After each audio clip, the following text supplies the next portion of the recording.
thảm kịch sân cỏ tại Indonesia tối qua thì cũng đã có những chia sẻ ngay sau khi vụ việc xảy ra. Yang memang terjadi di malam hari ini, tetapi menjadi sebuah sukses tertunda.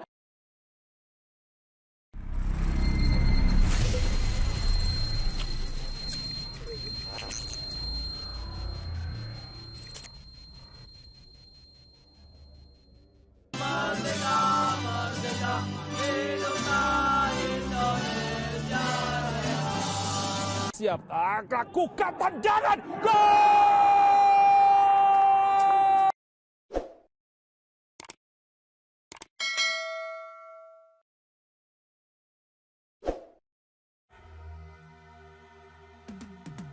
Gagal tembus Piala Asia U17, media Vietnam ledek timnas Indonesia U17, lebih buruk daripada Laos di ASEAN.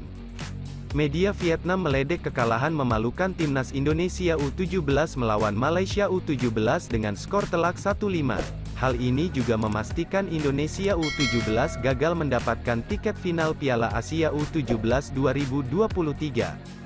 Diketahui pada laga terakhir babak kualifikasi grup B Piala Asia U17 di Stadion Pakansari, pasukan Bima Sakti harus tumbang dari Harimau Malaya, padahal pada laga awal grup pasukan Garuda Muda bermain cukup baik dengan menyapu bersih semua laga. Karena kekalahan telak ini menjadikan timnas Indonesia U17 juga tidak masuk menjadi 6 tim runner-up terbaik, hal inilah yang membuat media Vietnam kasih nyinyiran. Salah satu media Vietnam, Tetao 247 seperti dilansir suara BKC.id menyebut bahwa hasil melawan Malaysia U17 sangat memalukan bagi timnas Indonesia. Gagal dengan memalukan, Indonesia lebih buruk dari tim kecil di ASEAN, tulis media Vietnam tersebut. Dalam ulasannya, media Vietnam tersebut menyebut bahwa timnas Indonesia U17 lebih buruk dari Laos U17 yang secara peringkat masih berada di atas tim Garuda Asia. Faktanya, Laos menjadi salah satu wakil ASEAN bersama Vietnam, Thailand dan Malaysia yang lolos ke putaran final Piala Asia U17 2023. Dengan melihat fakta ini, bahwa Laos tunjukkan perkembangan sepak bola muda yang cukup baik.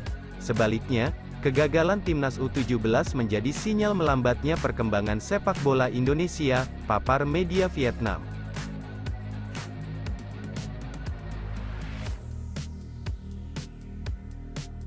Klasemen akhir grup B kualifikasi Piala Asia U17 2023, Malaysia juara grup, timnas Indonesia U17 runner-up. Klasemen akhir grup B kualifikasi Piala Asia U17 2023 dipastikan dipuncaki oleh tim nasional, Timnas Malaysia U17. Malaysia U17 menempati peringkat pertama usai menang 5-1 atas Timnas Indonesia U17 di Stadion Pakansari, Bogor, pada laga pamungkas grup B yang baru saja berakhir, Minggu, tanggal 9 Oktober tahun 2022, malam WIB. Dengan begitu, Malaysia yang bertengger di peringkat pertama grup B dengan koleksi 10 poin memastikan diri menjadi juara grup sekaligus merebut tiket ke putaran final Piala Asia U17 2023. Sementara timnas Indonesia U17 harus rela mengakhiri kualifikasi sebagai runner-up dengan mengumpulkan 9 poin. Timnas Indonesia U17 awalnya cukup diunggulkan untuk lolos karena sedang memimpin 2 poin kontra Malaysia. Dengan keunggulan 2 poin itu, pasukan Bima Sakti hanya membutuhkan hasil seri saja untuk bisa lolos ke putaran final Piala Asia U17 2023 sebagai juara grup. Akan tetapi, permainan timnas Indonesia U17 benar-benar berbeda dengan 3 laga sebelumnya saat sukses mengalahkan Guam, Uni Emirat, UEA, dan Palestina. Saat melawan Malaysia, pasukan Bima Sakti itu sangat mudah dibobol. Bayangkan saja, di babak pertama timnas Indonesia U17 langsung babak belur dengan skor 1-5, pada babak kedua, timnas Indonesia U17 mencoba bangkit, namun Malaysia memiliki pertahanan yang sulit untuk ditembus. Kekalahan 1-5 dari Malaysia itulah yang membuat timnas Indonesia U17 gagal menjadi juara grup B. Dengan hasil itu, sejatinya timnas Indonesia U17 masih berpeluang lolos ke Piala Asia U17 2023 dengan mengharapkan menjadi 6 tim runner-up terbaik di kualifikasi tersebut. Hanya saja, kekalahan 1-5 dari Malaysia benar-benar tak menguntungkan skuad Garuda Asia, sebab perlu diingat pada klasemen runner-up terbaik kualifikasi Piala Asia U17 2023, hanya hasil laga dari posisi 3 besar dari masing-masing grup yang dihitung. Jadi, hanya hasil melawan UEA dan Malaysia yang akan masuk hitungan di klasemen runner-up terbaik. Dengan begitu, Timnas Indonesia U17 hanya mengoleksi 3 poin dengan kondisi selisih gol, -3.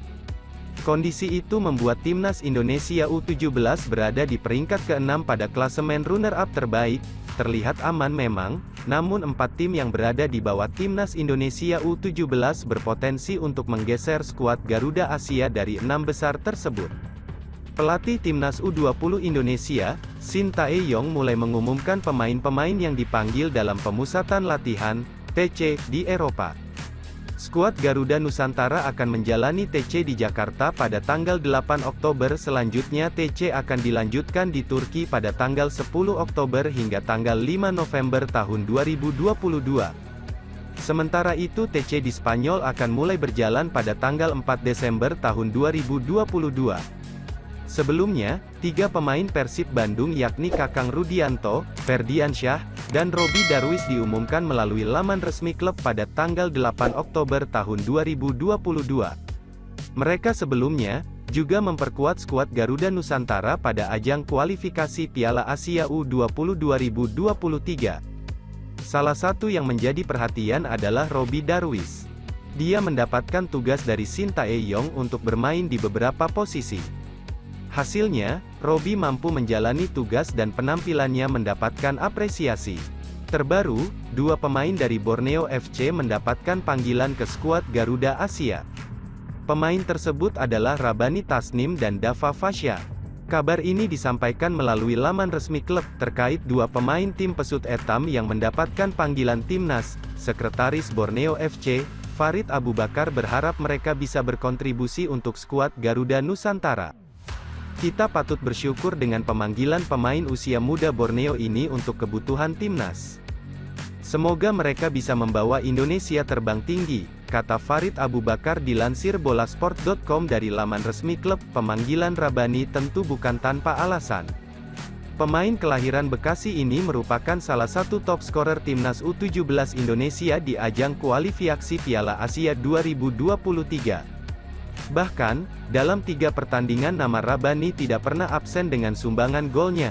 Tercatat, pemain berusia 19 tahun ini mencetak gol saat laga melawan Timor Leste, 89, Hong Kong, 10, dan Vietnam, 85. Sementara itu, top skorer lain yang sama-sama mencetak 3 gol di turnamen ini kemungkinan besar kembali dipanggil oleh Shin Tae-yong. Mereka adalah Marcelino Ferdinand dan Hoki Caraka.